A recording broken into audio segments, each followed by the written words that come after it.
Subscribe कीजिए आपके अपने YouTube channel education for CBSE को और बेल आइकन को दबाइए ऐसे ही वीडियोस देखने के लिए। हेलो बच्चों, तो आज हम बात करने एक्सरसाइज क्वेश्चन के बारे में। तो बहुत ध्यान से देखिएगा। अगर आप लोग उससे पहले जो चैप्टर का एक्सप्लेनेशन नहीं देखे होंगे तो आप लोग जाकर उसे देख लीजिए, तब और बढ़िया समझ में आएगा। ठीक है, तो हम बात करते हैं। हमारे इसमें पहला क्वेश्चन दिया कि why does the democratic country need a constitution.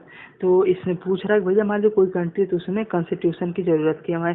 तो जैसे कि मैंने आपको एग्जाम्पल के रूप में बताया था कि मान लीजिए आपका कोई स्कूल है, ठीक है, उसमें आप लोग जाते होंगे तो आपका प्रेजेंट लगता होगा। सबसे पहले अटेंडेंस लगती होगी, मान लीजिए ये बच्चा प्रेजेंट है, ये बच्चा एब्सेंट है। उसी प्रकार आपका फीस भी बना होगा कि हाँ, कि आपका फीस बना होगा कि इस मंथ की आपकी फीस जमा है, इस मंथ की फीस नहीं जमा है। तो अच्छा, आप एक बात सोचिए, अगर मान लीजिए ये सब चीज़ें नहीं है तो क्या आप लोग को स्कूल में कोई सिस्टम रह पाएगा? बिल्कुल नहीं रह पाएगा। और क्या होगा, और पूरी तरीके से पूरा सिस्टम ही फेल हो जाएगा। तो उसी प्रकार अगर हमें अपने कंट्री को बहुत बढ़िया से चलाना है और समय समय पर इलेक्शन हो और कोई भी व्यक्ति को परेशानी ना हो, कोई व्यक्ति किसी को परेशान ना करे। मान लो कोई ऐसा व्यक्ति है जिसके पास बहुत ज़्यादा पैसा है, तो यह क्या करेगा, गरीबों को परेशान करेगा। तो ये सब बातें होने लगेंगी। लेकिन जो हमारा कॉन्स्टिट्यूशन है यह कहता है कि भैया कोई भी, चाहे गरीब हो चाहे अमीर हो, सबको क्या इक्वल पावर है या इक्वल इक्वल है। ठीक है, मतलब कोई भी व्यक्ति को नहीं हम परेशान कर सकते हैं। ठीक है, और उसी प्रकार इलेक्शन में अब मान लीजिए कोई बड़ा व्यक्ति है, मान लीजिए कोई बड़ा व्यक्ति वोट डाल रहा है, मान लीजिए पीएम ही मान लीजिए वोट डालें, तो उनकी वोट की वैल्यू कितना होती है? एक ही होती है। वो भी एक वोट दे सकते हैं। उसी प्रकार कोई सीएम है या कोई गरीब भी व्यक्ति, मान लीजिए फार्मर भी है, तो वह अगर वोट देगा तो एक ही वोट दे सकता है ना। हाँ, तो हम लोग क्या देख रहे हैं कि चाहे पीएम हो, चाहे सीएम हो, चाहे फार्मर हो, सभी लोग एक ही वोट दे सकते हैं। तो मतलब राइट ऑफ इक्वलिटी है।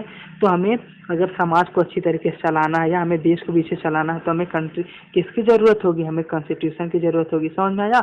बहुत ही आसान है। तो ये हमारा सेकेंड वाला है, इसमें तो हमें कुछ करना नहीं है। इसमें वही बताया कि भैया नेपाल में क्यों कॉन्फ्लिक्ट बार बार हो रहा था। जैसा तो 1990 में तो भैया उन्होंने कहा कि हम क्या बन गए, हम डेमोक्रेटिक बन गए। लेकिन उन्होंने भैया राजा सिस्टम वाला, किंग सिस्टम वाला काम किया था, तो उनका सिस्टम वहाँ से फेल हो गया। फिर 2005 में लोगों ने बहुत मेहनत किया, वहाँ पर भी कुछ काम नहीं बना। फिर लास्ट में आखिरकार में जाकर 2015 में इन लोगों ने हाँ अच्छे तरीके से डेमोक्रेसी स्टैब्लिश की। समझ में आया? बहुत ही आसान है। ठीक है, तो बच्चों हम बात करते हैं क्वेश्चन नंबर 3 के बारे में। इसमें पूछ रहा है कि what happen if there is no restriction of the power of the elected representative. मतलब पूछ रहा है कि मान लीजिए कोई व्यक्ति है, उसके पास पावर को रिस्ट्रिक्ट नहीं किया गया तो क्या होगा। तो सबसे पहले तो यही, वह सारे देश को आग लगा सकता है। कैसे? मान लीजिए उसके पास इतना पावर होगी, वो इलेक्शन ही नहीं होने देगा। कहेगा नहीं, मैं ही बार बार जीतूंगा, मुझे कोई इलेक्शन कराने की जरूरत नहीं पड़ेगी। इसलिए ही उसकी पावर को क्या करते हैं, रिस्ट्रिक्ट कर देते। भैया आपको ये बातें करनी है, ये बातें नहीं करनी है। और ये भी व्यक्ति कर सकता है कि मतलब अपनी मनमानी वोट डाल सकता है। लेकिन जो हमारा कॉन्स्टिट्यूशन है प्रोवाइड करता है भैया आप केवल एक ही वोट डाल सकते हैं। मतलब वन पर्सन वन वोट, मतलब एक व्यक्ति है तो एक ही वोट डाल सकता है। ठीक है, समझ में आया? तो ये सब कौन हमें प्रोवाइड करता है? ये सब हमें प्रोवाइड कौन करता है बताइए आप लोग? ये सब हमें प्रोवाइड करता है कॉन्स्टिट्यूशन। समझ में आया? बहुत आसान है। इसी प्रकार जो हमारा अगला क्वेश्चन है, इसमें बस ये बताना है कि मेजॉरिटी और माइनॉरिटी में क्या डिफरेंस है। सबसे पहला बात, हम लोग माइनॉरिटी मतलब क्या, मतलब कि कम लोग रहते हैं। मान लीजिए आपका एक कोई शहर है, ठीक है, तो इसमें मान लीजिए इतने लोग कम हैं, इतने लोग मतलब ए लोग हैं और इतने में बी हैं। बताइए बी वाले तो ज़्यादा हैं, हाँ, तो ए वाले कम। मान लीजिए इलेक्शन भी होगा तो हमेशा बी वाले ही जीतेंगे। ठीक है, तो इससे क्या होगा, ए वालों का क्या होगा, ए वाले सोच हमेशा दबे रह जाएंगे। लेकिन ऐसी बात नहीं है, कॉन्स्टिट्यूशन ही हमें प्रोवाइड करता है भैया हमें इक्वलिटी, चाहे बी इक्वल टू ए, मतलब ए को जितनी पावर है उतनी ही पावर बी को भी है। चाहे अगर ए जो काम करना चाहता है वो कर सकता है, उसी प्रकार बी भी अपना काम कर सकता है। और बी ये नहीं कर सकता भैया ए वालों से ए चलिए आप ये काम करिए, ये काम करिए, हमारी मनमर्जी काम करिए। तो कुल मिला जुलाकर कॉन्स्टिट्यूशन ही हमें राइट ऑफ इक्वलिटी प्रोवाइड करता है। मतलब सभी भैया एक बराबर है या एक बराबर है। ठीक है, समझ में आया? चलिए हमारा 5th क्वेश्चन है कि इसमें देखा गया कि इसमें बताना फेडरलिज्म क्या है, सेपरेशन ऑफ पावर क्या, फंडामेंटल राइट्स क्या है, parliament form of the government क्या है। तो फेडरलिज्म मतलब मैंने क्या। तो बच्चों हम बात करते हैं फेडरलिज्म के बारे में। तो हमने देखिए फेडरलिज्म के बारे में क्या पढ़ा था।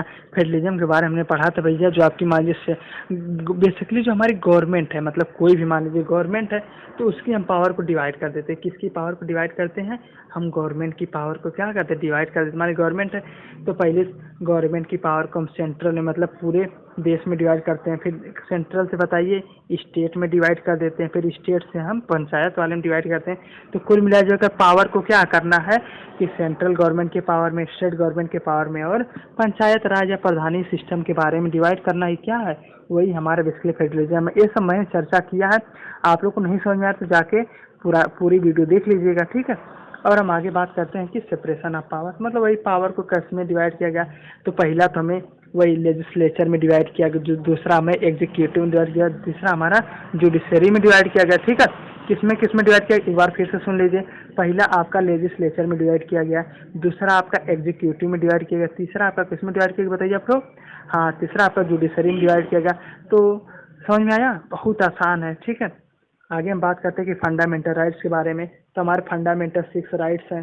तो आप लोग अगर फंडामेंटल 6 राइट्स के बारे में पूरा एक्सप्लेनेशन चाहिए तो लॉन्ग वीडियो को रेफर करिए और जाके देख लीजिए। देखिए जो फंडामेंटल राइट्स क्या है, पहला तो हमारी राइट ऑफ इक्वलिटी, मतलब कोई भी पर्सन को ये नहीं है कि भैया आप इस कास्ट के हैं या आप इस धर्म के, इसलिए आप लोग एक काम नहीं करना। मतलब राइट ऑफ इक्वलिटी मतलब कि सभी पर्सन को क्या करना है, इक्वल आँखों से देखना है, ठीक है। और हमारे बात करते हैं पार्लियामेंट्री फॉर्म ऑफ गवर्नमेंट। तो हम लोग जानते हैं भैया पीएम कैसे मान लीजिए इलेक्ट होते हैं।